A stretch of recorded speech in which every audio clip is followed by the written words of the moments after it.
নমস্কার। আজকে আমরা শুনব শ্রী শ্রী সারদা মায়ের অমৃত কথা। শ্রী শ্রী সারদা মা ছিলেন অন্তর্যামিনী, জগৎ জননী। মায়ের ভক্তদের মনে কোনো কথা উদিত হইলে মায়ের সম্পর্কে তাহারা মাকে সেই কথা না বলিলেও অন্তর্যামিনী মা তাদের মনের কথা বুঝতে পেরে তাদের মনোবাঞ্ছা সব সময় পূর্ণ করতেন। একবার জয়রামবাটিতে একটি নবাগত ছেলের দীক্ষার দিন বৈকালে উপস্থিত আর একটি ভক্তের হঠাৎ কলকাতায় ফিরিবার আবশ্যক হয়।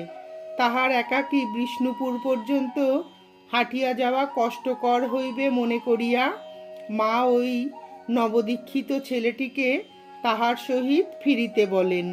ভোর রাত্রে যাওয়া স্থির হয়। ছেলেটির মনে সাধ জাগিয়া